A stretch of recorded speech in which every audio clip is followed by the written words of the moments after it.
Nandito tayo ngayon sa Cebu City at nasa likod ko ang venue ng concert ni Isko Moreno. Dito sa Cebu City, ito yung kanyang last event dito at day 5 or 5 days to go na lang before election day at ito na nga yung kanyang huling event dito sa vote-rich Cebu province. At anong nangyari? I-recap ko sa inyo ang nangyari dito sa events ni Isko Moreno sa Cebu province. So unang-una no, yung concert nga na to, earlier today, may press release yung kanyang campaign team claiming na yung pupunta sa kanyang concert today ay 100,000 people. Yun yung projected.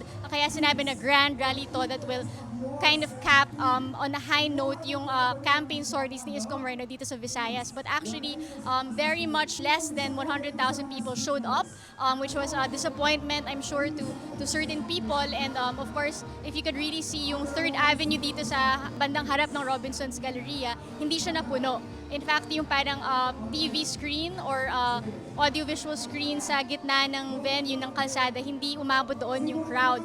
So in that sense, disappointment siya. But yung maganda naman sa concert rally ni Isko Moreno, you really cannot deny the exuberance of his audience. You could really see na very engaged yung audience niya. It was mostly a young crowd, youthful crowd.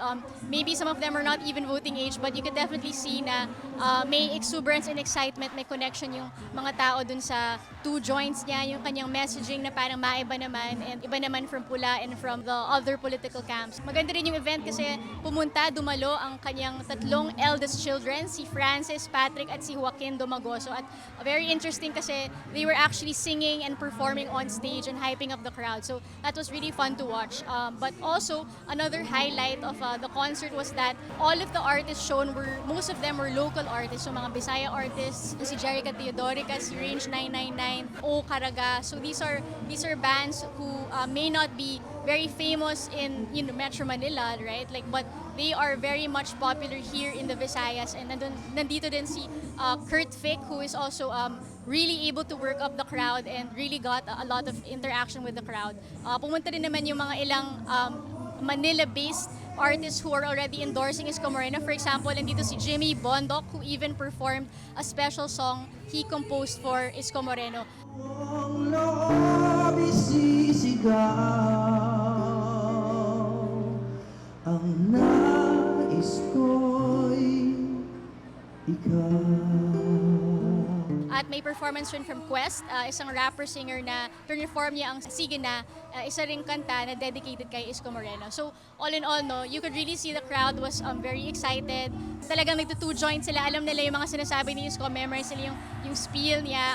So very exciting crowd pa rin siya. Even if it may not have been as large as projected, it was still a really great event. And you could really see Isko Moreno gaining energy from it and gaining building a connection with the crowd. Sabi nga niya na parang ito yung mga masa na kanyang chief audience, very consistent with yung kanyang messaging na populist and close to the masses. Isa ring highlight sa concert na to ang pagdalo ni PJ Garcia, Deputy Speaker PJ Garcia, ang isang congressman from Cebu, who is one of the main allies of Isko Moreno here in the Visayas.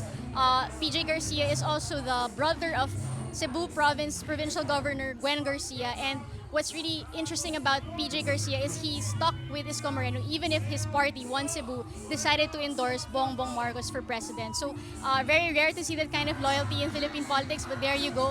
Very touching to see PJ Garcia here showing up for Isko, organizing multiple concerts for Isko Moreno, many of which were very, very well attended. But yun nga, the one that was held tonight was not as well attended as the others. Yung earlier today, hindi lang naman ito yung naging event ni Isko Moreno dito sa Cebu. Pumunta rin siya sa Barangay Mambaling, isang urban poor community sa Cebu City.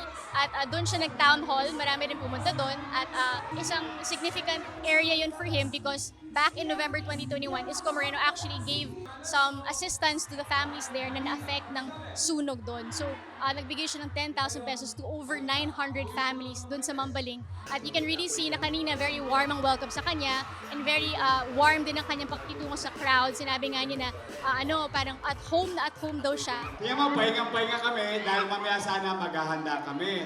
Pero sabi ko sa team, gusto ko makita ulit yung parang tundo sa Cebu.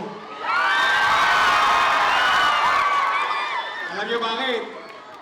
Dito, at home ako.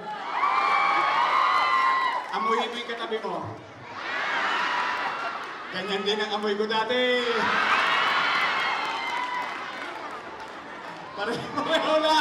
Tama ba? Wala kayong pera? Wala rin akong pera dati. Wala kayong bahay? Wala rin akong bahay dati. Squatter kayo? Squatter din kami dati. Talaga. Kaya ako at home na at home. Kita ninyo, ganito ang gusto ko laging meeting. Alam niyo bakit? Ito ang tunay na sitwasyon ng ordinaryong pamilyang Pilipino. Kaya nga, real talk lang eh.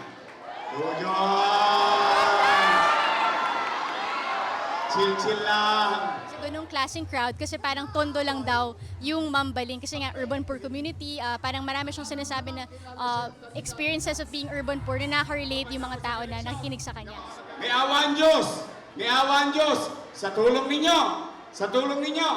Pinalad tayo! Anong gobyernong aasahan nyo sa akin? Simpleng gobyerno. Simple. Sa sobrang simple, hindi na ako mag-iisip. O tingnan ninyo ha? Tingnan ninyo kung kapaki-pakinabang sa inyo. Anong una kong gagawin? Murang bilihin. Murang kuryente. Murang gasolina. Trabaho. Bahay. Eskwelahan. Ospital. Wala na, tapos na.